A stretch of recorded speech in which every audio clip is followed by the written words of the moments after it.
Welcome in, guys. Joe Spears alongside Kevin Bergsmith for the first episode of a new segment we're doing here at 615 Preps called The Deep Dive.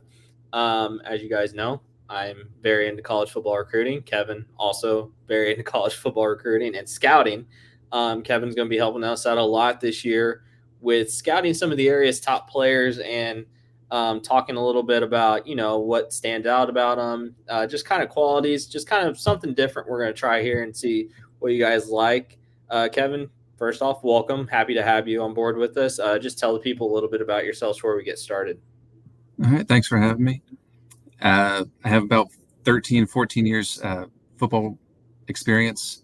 I've worked professionally in college, coached in high school, coached in college.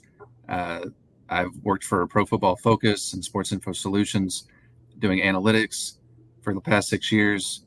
A lot of experience writing scouting reports, and I love football. So, I mean, you're with the right group of guys. I mean,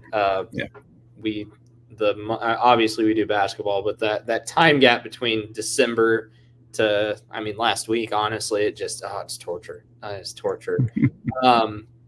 Scouting's, it's huge. We're in a really good area too, right? I think the Middle Tennessee area is super underrated when it comes to great football talent. We got, a lot of under the radar guys that go to the FCS level, NAIA, but we also have a ton of guys that go to D1, D2. We'll kick off today. You were at Page, Giles County last week, and we got 3 guys going FBS level from that game with Page's Eric Hazzard, Brenden Anes, and William Wiebush.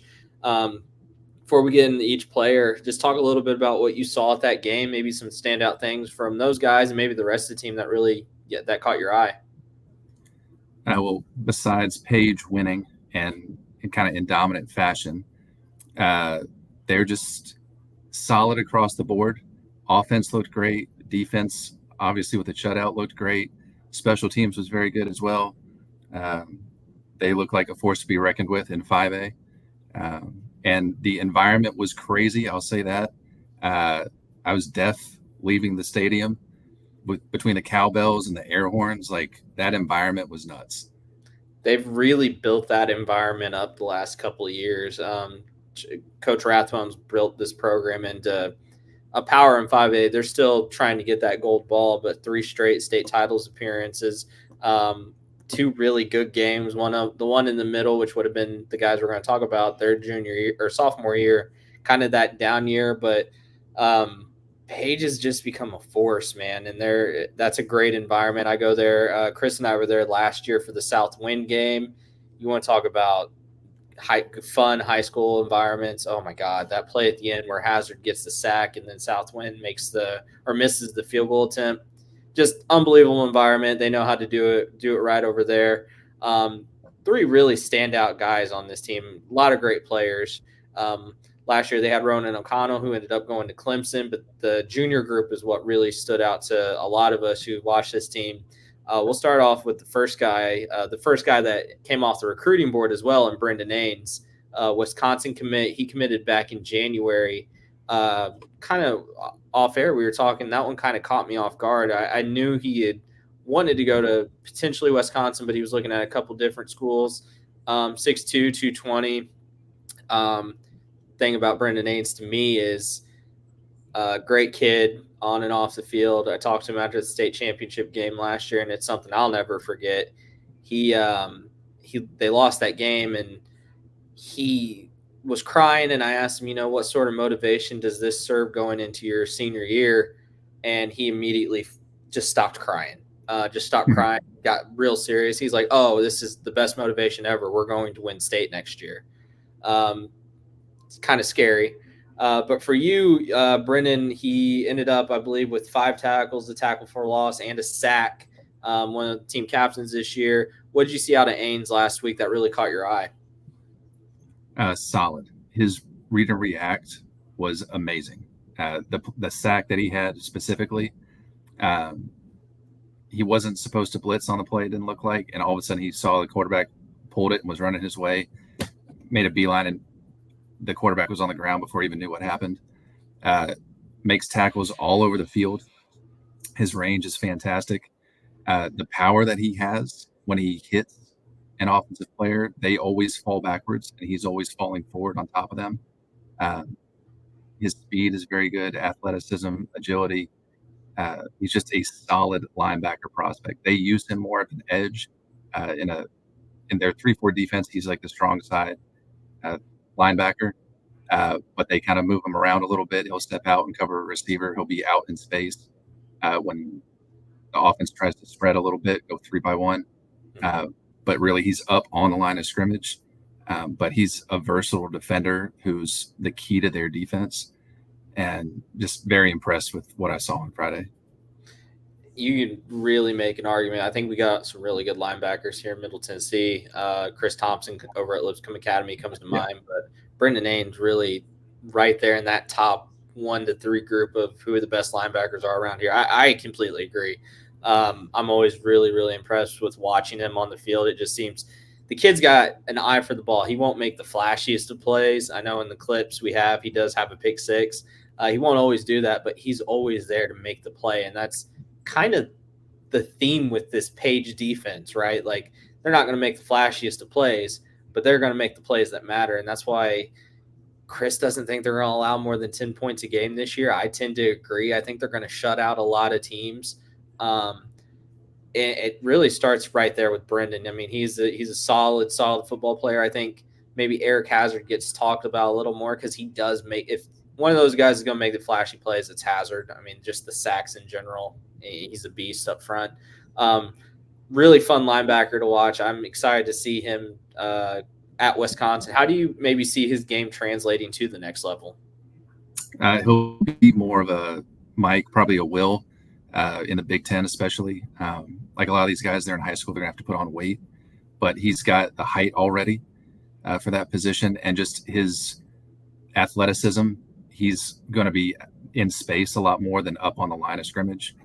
But yeah, I see him being a traditional linebacker in the sense of standing up, being able to split out a little bit, very good against the run, but he'll be a 3-down player, will not come off the field. Him and Hazzard contributed a lot on special teams. That's really what stood out for both of them to me, was that they didn't come off the field on any special teams. So I think that's going to be a big thing for him as well. But he's when you think of linebacker, like, you could just put a picture of Anes. Like, that's what he is. Yeah, you kind of picture Wisconsin linebacker Brenden Anes. It really it's a perfect fit when you think about it, because you have kids that go to colleges and you're like, I don't know about that. When I saw Brenden committed to Wisconsin, I was like, you know what, that makes a lot of sense. So he's in for a monster year. He had a huge one last year. He was on our all-area team. I'm going to go out on a limb and say, as long as he stays healthy and takes care of business, he'll be right back on there. He's going to play a huge part in getting Page back to Chattanooga, and hopefully, he can help him finally raise that gold ball. We'll get to the flashy player now. Number 40. Guy I've kind of had my eye on since he was a freshman. I watched him play as a freshman, and he made some plays in the game where I was like, oh my God, this guy, unbelievably explosive off the ball. He's even more explosive now. He put on 30 pounds of muscle in the offseason over at Legacy of Carbon. Just really put in work in the offseason. You can tell. Eric Hazzard coming off the edge, Louisville committed, I believe, back in June. He lets me know all about the Louisville commitment too, because I'm a Notre Dame fan, and Louisville beat up on Notre Dame last year. So, but I mean, the Cardinals are getting an explosive player. What did you see out of Hazzard the other day that really caught your eye? So he plays the weak side in their 3-4 defense. He is definitely on the edge. He'll put his hand down a little bit, but he usually has his hand up. Very good against the run, forces everything back inside. Very good edge setter, very strong at the point of attack. The biggest thing for him that really stood out for me, his biggest play of the night, was on special teams, on kickoff. He's always the first one down the field, which is saying something for a guy of his size, and just hawked down the kick returner, pulled him down. It was by far, I think, probably the most explosive play of anybody in the game from a defensive standpoint. just immediately stood up like, oh, there's that guy. I was looking for him, found him. So that versatility, and like I said with Anes, the fact that he was on special teams as much as he was, just very valuable player. Just like I walked away thinking like that guy's a player as well. Mm-hmm. I admittedly I'm more of an offensive guy. Obviously, you see the big plays on offense, but Hazzard's one of my favorite players to watch, man. I mean, every play it seems like he's involved. If they're trying to run to the opposite side, he's hawking down whoever's running. I mean, we saw it last year in the Knox West game. I saw it at Hillsboro. Southwind, I think, was maybe his best game of the year. Personally, that I saw. I mean, he won that game at the end, sacking their quarterback and forcing a long field goal attempt. And the 30 pounds of muscle he's put on in the offseason, did you just kind of see that explosiveness? I mean, a kid his size should maybe not be moving that well as a high schooler, right? Like, what did you see out of that end? I'll say when I walked in the stadium, he was the first player I noticed. He looks like a man amongst boys. As far as his play goes, like I said, very strong at the point of attack. He was forcing everything inside. You could tell Giles County wanted no part of him. They weren't running any plays at him. Some teams, they'll try to see like, okay, this guy's ranked high. Let's see how good he is. You could tell they knew how good he was, and they weren't trying to test that at all. So everything was going inside. But with that being said, he didn't allow anything to bounce outside. He wasn't having to chase anybody down. He was controlling his side of the field and forcing everything inside and letting his teammates do the dirty work. So he was good, man. Yeah. He's one of those kids where you go and watch and you're like, man, I hope he lives up to the hype, and he does every single time. I have not seen him play a bad game. Also, it's kind of an underrated skill, and this goes with Brenden too. Great quotes. You talk to these kids after the game, they will tell you what's what. I mean, it's in a Hazzard. I mean, it's kind of been that way since he was a sophomore, since the first time I talked to him as a sophomore. He's a heck of a ball player, and you kind of mentioned, with Anes maybe putting on a little more weight as he goes to college, which is going to happen. College strength programs are a different beast. Hazzard kind of took that initiative himself in the offseason to go from 220, maybe 215 to 250, and he'll put on more once he gets to the college level. Do you think that's maybe helped his play maybe from where he was last year to where he is now? I think from a scouting perspective, like his frame is perfect right now. His height and his weight is perfect from a draftable prospect perspective. Mm-hmm. He does not look like a high school player. He looks like a senior in college, and that stands out when he's playing against juniors and seniors in high school. So from that perspective, like if he gets bigger, he's just going to get better and scarier from an offensive perspective. Terrifying thought. Very, very terrifying thought. Last thing I got for him, like we said, committed to Louisville. He went up there for an official visit, fell in love with it, called me a couple days after, let me know what was going on. And the Cardinals are getting an explosive defensive player. Jeff Brom's kind of got that program humming right now. They're really getting really good recruits. He's maybe a little underranked compared to some of the guys they're getting, which you can see that changing as the year goes on. How do you see his game translating to the next level? First thing, like when he gets there, his value to special teams will get him on the field from day one. He will absolutely be on the field. Like I said, that play on kickoff stood out like by far for the night, but when he shows up as a freshman, like he'll be on the field, and by making plays on special teams, the way he hustles, he'll show up on defense. And with his frame and his motor and just the tough football player that he is, he'll make an impact from day one, and he'll only get better.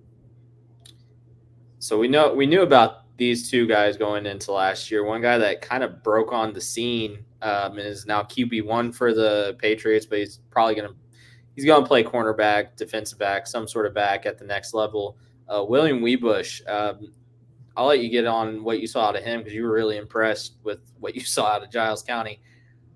This kid caught my eye in the Hillsboro game last year. He opening or fumble. This was maybe a play or two into the game. There's a great hit right here that fumbles President's mind to just pick it up, take it to the house. Mm-hmm. That's his first ever high school touchdown, I believe. I think that's what he told me. Just easy touchdown for him. Then he goes a couple plays later and he's in at quarterback and decides that I'll just take it myself. Runs right in for six more. And then his night wasn't done either. At the very end of the game, Page is in cruise control up 28-7. Just gets an easy touchdown off the pick here.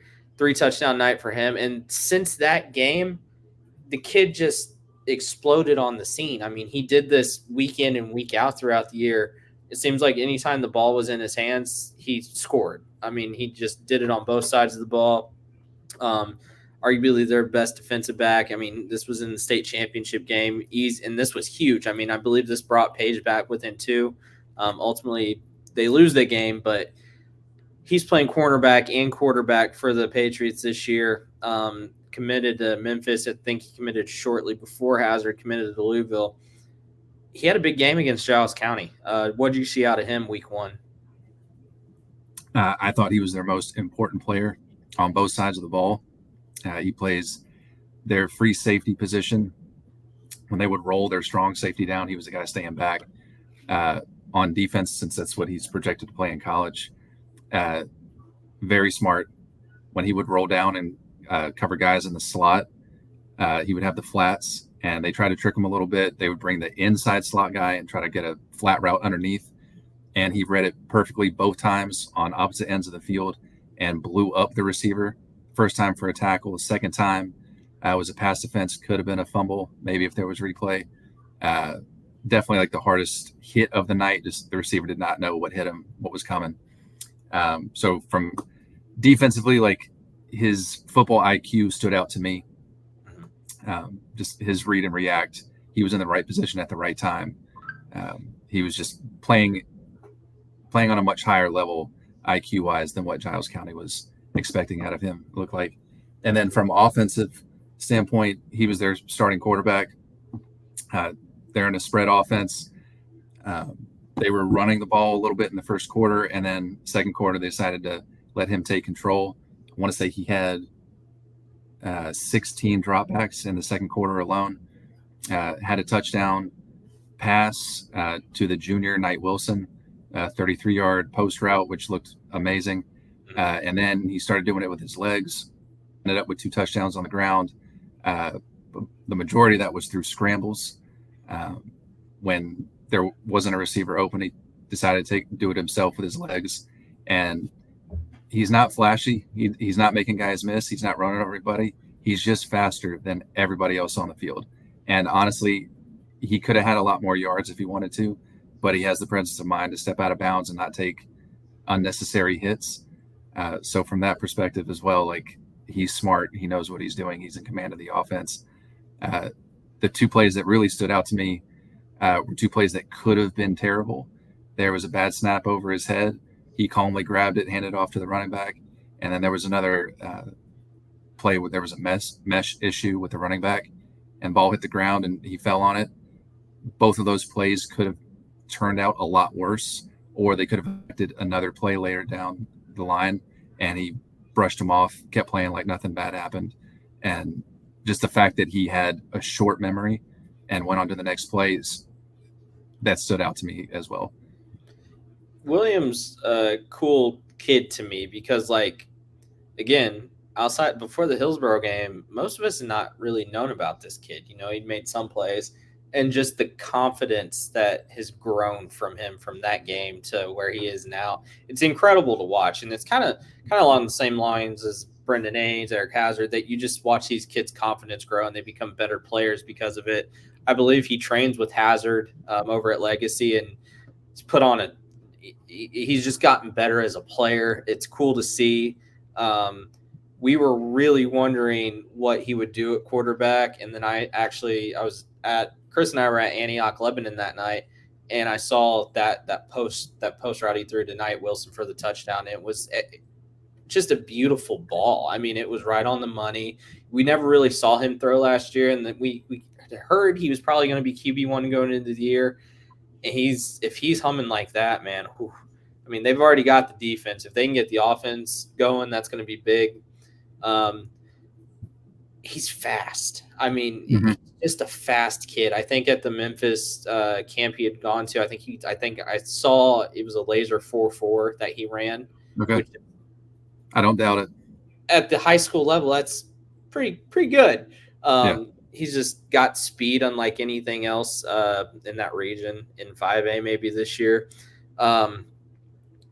Going to Memphis, he's staying in state, unlike the other two. I'm sure he tried to get Hazzard to Memphis. That was part of Hazzard's final three. He ended up choosing Louisville. All three guys going to different schools, which is kind of cool to see. We've talked about his game translates more as a defensive back at the next level. You see him maybe as more of a corner, a safety. How do you see that translating?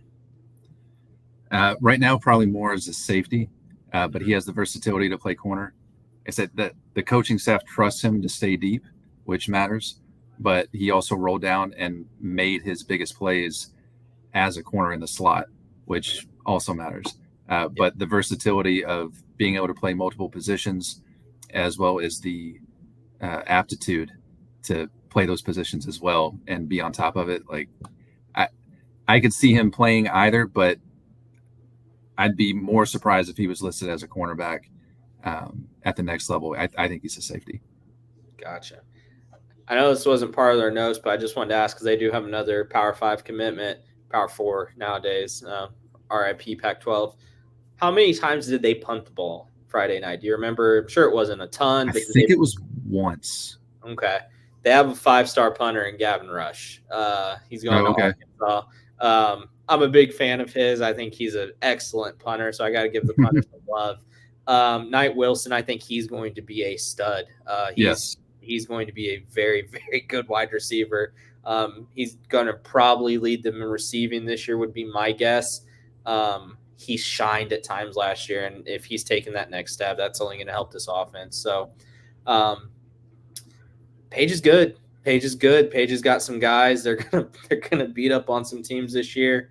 There's a reason they're the favorite in 5A for a reason, and we're gonna keep doing these throughout the year. I don't know how many teams are gonna have 3 kids that we're gonna be talking about like this. I think of maybe a couple of private schools, maybe a couple private or public, but Page is really good. All 3 of these kids are gonna go play Division I ball at the next level, and it's going to be fun, man. I enjoy doing this sort of stuff. I enjoy, talking about the good and the bad for these kids. You saw a lot of good, and I think you're kind of in the majority. A lot of us see a lot of good with these kids. So, Kevin, enjoy talking with you always. We'll be back here next week talking about a little preview. You'll be at Brentwood Academy. What are you just a little bit? What are you expecting to see out of that game? Who are you going to be looking at? Well, McIntyre, no secret there. He's the main guy I'll be looking at. A couple other guys, but I'll keep that a secret for right now. But McIntyre is the guy that I'm definitely going to be paying attention to. Saw George week 1, not lost to CPA, and Brentwood Academy is looking to bounce back. But we'll be doing these every week throughout the year, talking over some of the best in the area. And until then, just make sure you're following 615 Preps on all our socials. I'm Joe Spears. That's Kevin Bergsmith. We'll see you guys next week. See you guys.